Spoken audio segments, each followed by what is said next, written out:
Hey everyone, welcome back to Love Notes of Encouragement.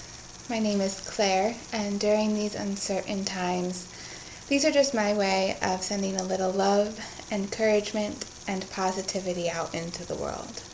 And for today, I'd love to talk about creativity in a time of crisis.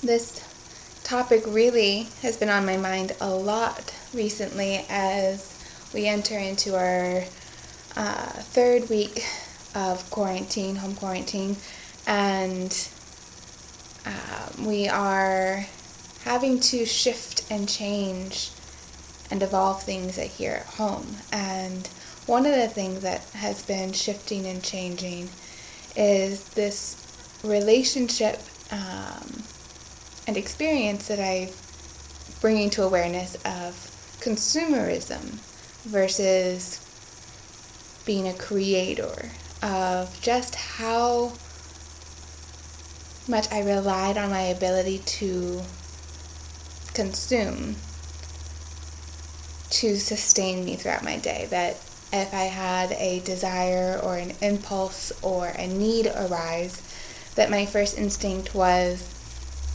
to begin to figure out where I could get that thing that would meet the need or the desire or the impulse that I had. And really just bringing to awareness how much energy that process took, from deciding where to buy it from, which store, would I go in person or would I buy it online, who was having it on sale, was there a coupon for it, could I find it at like a donation store like Goodwill, could I find it from somebody else and like trade or barter or borrow, or there was a lot of energy and intensive attention that went towards making those decisions and then getting those things. And that now we're in this place within the home quarantine of not having the ability or the option of consuming the way that we used to, that we can't just pop out to the store. We can't just grab one extra thing. And so as these situations arise on a day-to-day basis, whether it's a desire or an impulse or a need, it's becoming this exercise to take an inventory of what we do have around our home and how can I utilize the things that we already do have into meeting those things. And on the other side, recognizing that a lot of the things that I think that I need are actually just wants. I really, really, really want them. But if it comes down to survival, I don't need them. And so I took us on an adventure today to my son's room.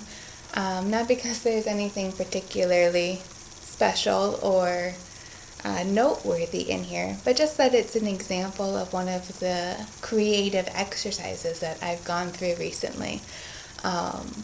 With spring starting up here in the northern hemisphere, the sun is staying out later during the day, which is incredible. But with westerly facing windows, it does mean that our son's room has been staying brighter and brighter and brighter later into the day, which has made it difficult for him to relax and release and to go to sleep, which I don't need to tell any mom out there that sleep is awesome. And we all want more sleep. And so my first impulse, of course, was to go buy blackout curtains for our son's room. But that wasn't an option by the time that I came to this realization and decision that we needed those. That ability and opportunity to simply run out to the store was taken off the table. And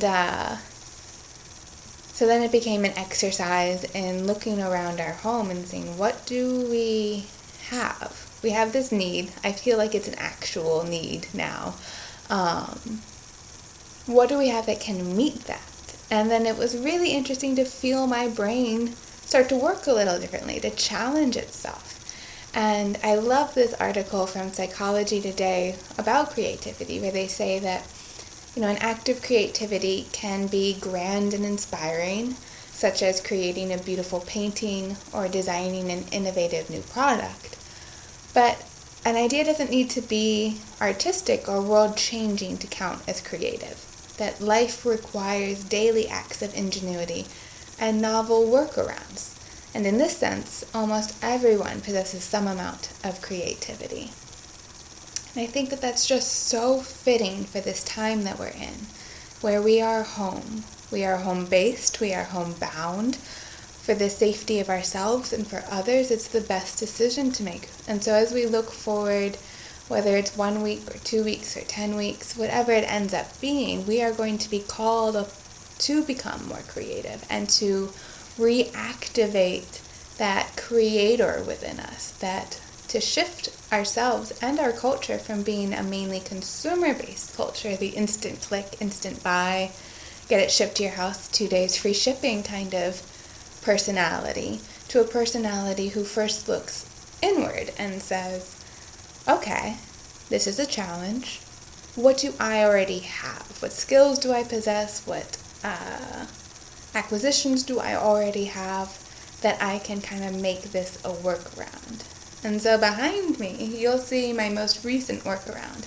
It is not anything to write home about. It's simply some old scraps of big fabric that somebody had donated that I was going to be taking to a seamstress to use for crafts, and an old sheet from a bedding that the bottom sheet got ripped that were hanging around and might have been used for making tents or houses or something for Liam, but now they're making a makeshift blackout curtain for him. And it feels almost ridiculous, the amount of pride I have in this ugly pieces of hanging fabric from our wall, but there's just this moment of I am creative. These things are hard. And what I love with this practice is we do it with these mini micro things like blackout curtains, or what are we going to make for dinner from a pantry that's a little bit more bare than we are normally used to.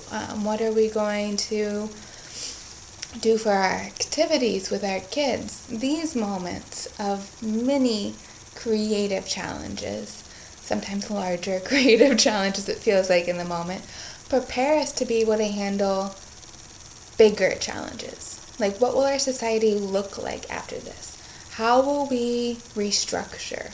How will we work? What will our daily lives look like? What will our relationships look like? What is our world going to look like after COVID-19? That's a big challenge. And it's a challenge that we can't meet when we go as a consumer and are wanting a cookie cutter answer that we just pull off the shelf and say, $9.99, yep, you're coming home with me. It's really going to require us to dig deeper and to show up as the creator and say, from the system that we had, from the world as we knew it before, taking what worked, taking what was good, and then building upon those in unique and different ways to make us stronger, more effective, more resilient, more empathetic, more loving, more connected. That is a dream worth working towards.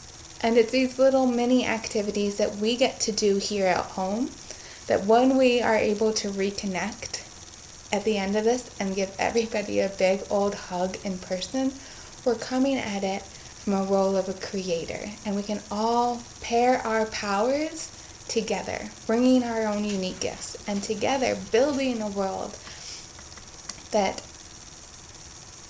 is so much better, so much stronger, so much more yummy, so much more good. We want life to be good. And so as we look towards that goal and working towards that goal, I think it's incredibly important that we do what we can now to train so that when it's time, we are ready to serve. So that's my note for today. I hope everyone is safe, well, and healthy, and I will see you all next time. Bye.